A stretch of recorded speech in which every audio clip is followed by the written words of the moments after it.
चल, मैं आती हूँ, खाना बना के रखना। अरे फिर से कहाँ जा रही हो आप? पिछले 2 घंटे में 8 बार इधर उधर जा चुकी हो। अपने पाँव के टायर को ब्रेक लगाओ ना। अरे तू अपनी जुबान को ब्रेक लगा। तू कौन होती है मुझे रोकने वाली? अरे ज्वालामुखी जी, फटिए मत। मैं बस ये कह रही थी कि बिना बात के बाहर मत निकलो। लॉकडाउन खत्म हुआ है, कोरोना नहीं। बीमारी तो अब भी है ना। अरे मुझे कुछ नहीं होने वाला। मैं गांव में पली बड़ी हूँ। बहुत शक्ति है मुझ में, हाँ। कोरोना की छोटे से वायरस के सामने बड़े बड़ों की नहीं चल रही। जो होगा देखा जाएगा। अगर हो गया ना, तो देखा नहीं जाएगा आपसे। हम्म। बहू, मेरी सास बनने की कोशिश मत कर। सास बहू की एक बात नहीं मानती और बहू के लाख समझाने पर भी निकल जाती है अपनी मनमर्जी करने। शाम को जब सास वापस आती है तो, ये लीजिए सैनिटाइजर से अपने हाथ क्लीन कर लीजिए। अरे इसमें से तो बदबू आती है। छी छी छी छी। मुझे नहीं करना ये इस्तेमाल। अरे तो साबुन से हाथ धो लीजिए। इतनी बार हाथ धुलवाएगी तो चमड़ी गल के नीचे गिर जाएगी। माँ जी, आप बाहर से आई हैं, हाथ धोने का तो सरकार भी कह रही है। मेरी नहीं तो किसी की तो सुन लीजिए। मैं तो खुद अपनी सरकार हूँ। मेरे अपने नियम है। हम्म। कोरोना है। अरे तो इसमें तुझे क्यों रोना है? यार माँ जी, जरा सी बात है, इतना तो कर ही सकते हैं ना आप। नहीं। नहीं। नहीं। सुना नहीं? नहीं। नहीं सुना। तो क्यों मुंह लग रही हो? कौन मुंह लगे आपके? आप तो मास्क भी नहीं लगाती। मास्क तो तुझे लगाना चाहिए ताकि बोलना कम हो तेरा। ज्यादा दिक्कत तब होती है जब बहू को भी सास के साथ कहीं बाहर जाना होता है। अरे मम्मी जी, मैं फोन से पैसे दे दूंगी। कैश क्यों दे रही हैं आप? तू ना ज्यादा मॉडर्न मत बन। अब नोट देने से भी कोरोना होगा क्या? हाँ, नोट पता नहीं कितने हाथों से गुजर के हमारे हाथ में आते हैं, और उनमें से कुछ गधे तो ऐसे होंगे जो हाथ भी नहीं धोते होंगे। हैं? ताना मार रही है क्या? नहीं तो। तू मुझे बेवकूफ समझती है? क्या मुझे नहीं पता कि गधा कौन है? माँ जी, मैंने आपको कुछ नहीं कहा। अरे कैश दे रहे हो या फिर फोन से दोगे? कुछ लेना ही नहीं है। अरे मेरा टाइम क्यों वेस्ट किया फिर? बहू, तुझे ना मैं बाद में देखूंगी। बाद में मतलब कितने बजे? बहू बड़ी मजाकिया है आपकी। और सास बहुत गुस्सैल है। एक फटका दूंगी ना। अरे सॉरी आंटी जी। बहू सास से परेशान होके बाजार से अकेले घर आ जाती है और अपने पति से कहती है, सुनिए जी, मेरी एक शिकायत है आपकी मम्मी के बारे में। वाह, लोग बच्चे की शिकायत लेके मम्मी के पास जाते हैं। तुम मम्मी की शिकायत लेकर मेरे पास आई हो। तुम्हारी माँ है ना, बिना मास्क के बाहर जाती है, सैनिटाइज भी नहीं करती हाथ, और बिना काम के घूमती रहती हैं। अगर कोरोना हो गया ना तो दिक्कत हो जाएगी। अरे मैंने भी तो कहा ना उनसे एक दो बार, पर मम्मी मानती ही नहीं किसी की बात। मुझे ही कुछ करना पड़ेगा। अच्छा, क्या कर लोगी तुम? क्या कहा? नहीं, मेरा मतलब तुम क्या करने वाली हो? तुम बस मेरा साथ दो। अगले दिन जब सास कहीं से घूम कर आती है। माँ, मेरे शरीर पर कुछ हो रहा है, देखना। अरे ये तो खाज है। अरे मतलब खुजली। हाँ, और ये ऐसी वैसी खुजली नहीं है, फैलने वाली खुजली है। परसों तक मुझे थी, आज आपको भी हो गई। ज्यादा पास आते हो ना मेरे पास। अरे माँ के सामने ऐसी बात कर रही हो? क्या कर रही है? अरे तो पास आए तभी तो खुजली हुई ना। अब आप मम्मी के पास खड़े हो तो उनको भी तो हो सकती है ना। अरे मोरी मैया, अ, जो का कह रही है? सही कह रही हूँ माँ जी। अरे बेटा दूर हटे ना। दूर हो जा हमसे। सोशल डिस्टेंसिंग कर लेना एकदम से, हाँ। अरे माँ जी, खुजली ही तो है। आप तो गांव की शक्तिशाली औरत हो। आपका क्या कर लेगी ये खुजली? खुजला खुजला के चेहरा लाल हो जाएगा। इससे ज्यादा और क्या होगा? अरे नहीं नहीं बहू, थोड़ी मोटी चीज भी बड़ी दिक्कत दे सकती है ना। और खुजली है, अच्छा थोड़ी ना लगता है, लोग क्या कहेंगे। सारे घर को खुजली हो गई तो है। तो माँ, क्या करूं मैं। अब क्रीम लगा, नहा ले नीम के पानी से, घर से ना निकल वरना लोग खुजलाओ खुजला के माय नेम इज खाज बोल के चढ़ाएंगे तुझे। और हमसे ना बेटा दूर रहा कर, कहीं हमको भी हो गई तो। माँ, ऐसे ही कोरोना भी तो हो सकता है। खुजली होने के बाद लोग क्या बोलेंगे, कम से कम वो सुन तो पाएंगे। अगर कोरोना हो गया तो। हाँ, बाबा समझ गई। अब तू अपनी खुजली का ध्यान रख, मैं तुम्हारे कोरोना का ध्यान रखूंगी, ठीक है। माँ जी, आप तो बिना बोले ही बस इशारों में ही समझ गई। वैसे ये आइडिया था किसका। आपकी बेटी का। अच्छा अच्छा, सोशल डिस्टेंसिंग की वजह से छू नहीं रही हूं तुझे वरना। दे दनादन हो जाता है ना माँ। अरे हंस क्या रहा है, मेरे लिए नया मास्क लेकर आ। उस दिन के बाद सास ने गांठ बांध ली। 2 गज दूरी, मास्क जरूरी, और घर में ही बैठ के खाओ आलू पूरी। सीमा गर्मियों की छुट्टियों में अपनी नानी के गांव आई थी।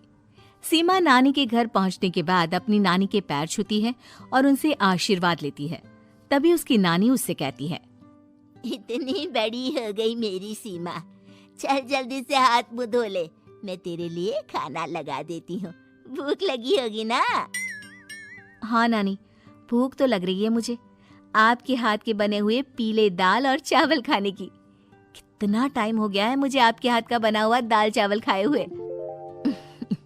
तू तो नौकरी में व्यस्त थी, तो तुझे कहाँ से टाइम मिलेगा अपनी नानी के लिए। और जब इतने टाइम बाद आई है तो ज्यादा टाइम के लिए रुक कर जाएगी तू। हाँ हाँ हाँ नानी, इस बार पूरे 2 महीने के लिए आई हूँ। सीमा की नानी अंदर जाकर उसके लिए खाना बनाने लगती है। सीमा कमरे में अकेली होती है, तभी उसे किसी औरत के रोने की आवाज सुनाई देती है। वो कभी खिड़की से बाहर झांकती है तो कभी दरवाजे से बाहर झांकती है। उसे समझ में नहीं आ रहा होता है कि आखिर रो कौन रहा है। तभी नानी खाना लेकर आ जाती है। वो अपनी नानी से कहती है, नानी, कोई औरत रो रही है क्या? मैं जब से यहाँ आई हूँ तब से मुझे यहाँ किसी औरत की रोने की आवाज आ रही है। हे भगवान, कहीं ये वही तो नहीं। बोलो ना नानी। अरे कोई नहीं रो रहा, ये तेरे मन का वहम है। और तू ना अब खाना खा ले, ज्यादा यहाँ वहाँ की बातों में ध्यान मत दिया कर। जल्दी से खाना खा और फिर मेरे साथ आ जा मेरे कमरे में, दोनों बैठकर खूब सारी बातें करेंगे। ऐसे ही अगले दिन सीमा अपनी नानी के साथ गांव के बाजार जा रही होती है। उसी रास्ते में फिर से किसी औरत के रोने की आवाज आती है। वो अपनी नानी से कहती है, अरे नानी, क्या सच में तुम्हें अभी भी किसी औरत के रोने की आवाज नहीं सुनाई दे रही? मुझे किसी औरत की बहुत बुरी तरीके से रोने और चीखने की आवाजें आ रही हैं। मैं बहुत परेशान हूँ नानी, आखिर ये कौन है? मुझे लगता है कि सीमा को शहर भेज देना चाहिए, यहाँ रहना उसके लिए ठीक नहीं। नानी बोलो ना, आप चुप क्यों हो जाते हो?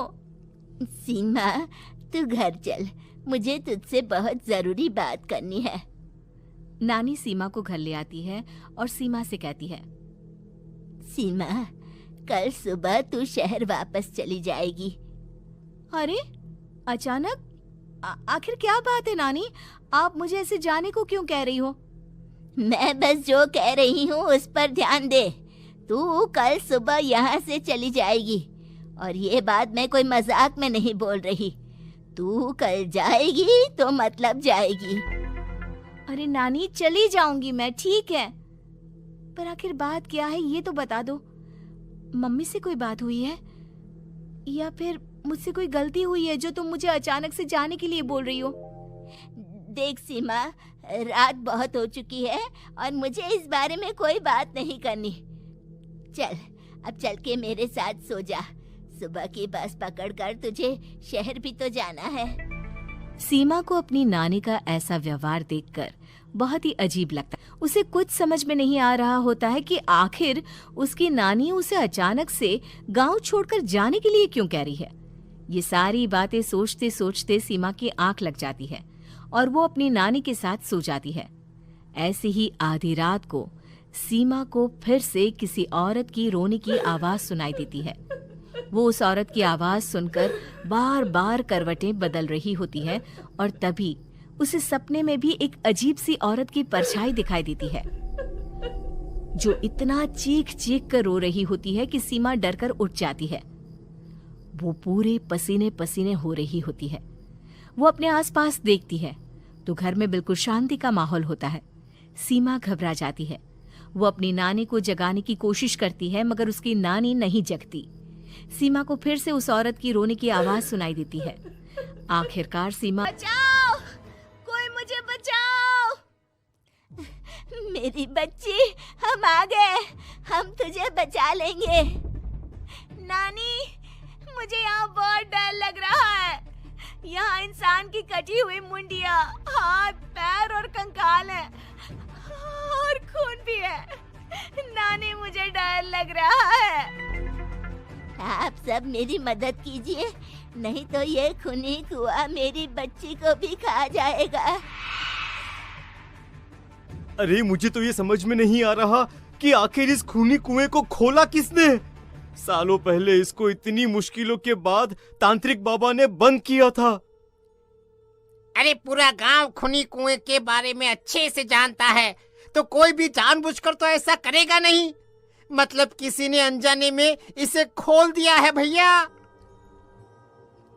सीमा को इस बारे में मालूम नहीं था और जब से वो यहाँ आई थी तभी से उसे किसी औरत के रोने की आवाजें भी सुनाई दे रही थी। कहीं सीमा ने ही तो उसे नहीं खोला। अगर ऐसा है तो फिर सीमा का बचना बहुत मुश्किल है। वहीं कुएं के अंदर सीमा रोते हुए बैठी होती है कि उसे आवाज सुनाई देती है जो कुएं के बाहर खड़े गांव वालों में से किसी को सुनाई नहीं देता। आज सालों के बाद मुझे ताजा खून मिलेगा।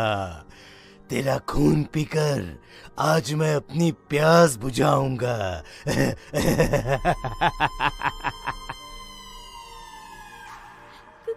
कौन है? मत मारो प्लीज, मुझे जाने दो प्लीज। मैंने किसी का क्या बिगाड़ा है? वो तुझे मरने के बाद पता चल ही जाएगा। जितने में गांव वाले और सीमा की नानी कुछ सोच पाते उतने में उन्हें सीमा के चिल्लाने की आवाज आती है और अगले ही पल सब शांत हो जाता है। क्या हुआ? सीमा, मेरी बेटी। माफ करना बहन, लेकिन अब सीमा वापस नहीं आएगी। हमें एक बार फिर से कुएं को बंद करना होगा। गांव वाले तभी तांत्रिक को बुलाकर लाते हैं। एक बार फिर अपनी शक्ति से तांत्रिक बाबा उस कुएं को हमेशा हमेशा के लिए बंद कर देते हैं और वहां एक बोर्ड लगा दिया जाता है कि यहाँ आना मना है। उम्मीद है कि आपको हमारी ये कहानी पसंद आई होगी। कृपया हमारे चैनल को सब्सक्राइब करें और सभी अपडेट्स के लिए बेल आइकन जरूर क्लिक करें और हाँ, वीडियो लाइक और शेयर करना मत भूलिएगा। Bye bye.